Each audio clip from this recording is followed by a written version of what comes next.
Saya pernah bercinta dengan seorang laki-laki, saling mencintai. Dia telah meninggal dunia, accident. Siang. Sampai learning saya sedih dan ingat seumur ke dia. Tiap kali lepas solat, saya berdoa supaya kita berjumpa di sana nanti semula. Untuk berkahwin di akhirat. Soal saya, bolehkah saya berdoa begitu? Bolehkah seorang Islam kahwin dengan orang yang dicintainya di akhirat? Baik. Dia ini bercinta dengan seorang laki-laki. Tapi laki-laki ini tak panjang usia, accident. Berlomba motosikal pun mati. Rebah langgar, lagi pasir. Okey. Bila matilah kekasih yang dia kasihi ini, dia sentiasa berdoa agar Allah jodohkan dia di akhirat sana. Baik, soalan dia, boleh tak dia berdoa dijodohkan dengan kekasih yang telah meninggal dunia di akhirat?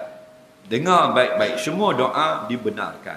Doa yang dilarang ialah doa memutuskan silaturahim, doa yang syirik dan doa yang membawa permusuhan. Tak boleh.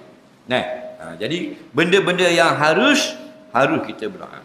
Jadi harus tak kalau dia yang sudah meninggal dunia, akhirat nanti, harus tak kita berjumpa dengan dia? Harus je.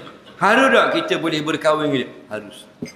Lepas tu bila kita benda tu harus, kita boleh berdoa.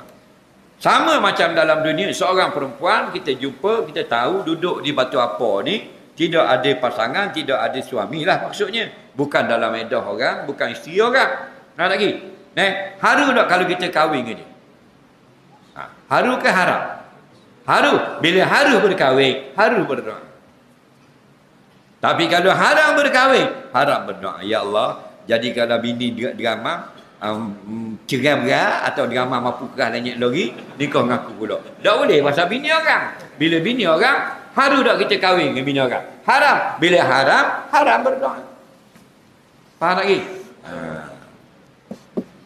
Sebab apa? Sebab yang mati ni, hak accident ni, akhirat dia kahwin. Faham? Sebab dalam syurga hadis sahih berkahwin. Tidak ada bujang. Kita hak nikah dah dalam dunia, akhirat nikah mula. Apa? Bersukaria. Orang hak mati dah dalam nikah, mati bujang, mati budak-budak, mati hak remaja dah dalam nikah. Mati kanak-kanak. Dalam syurga ada pasangan berkahwin.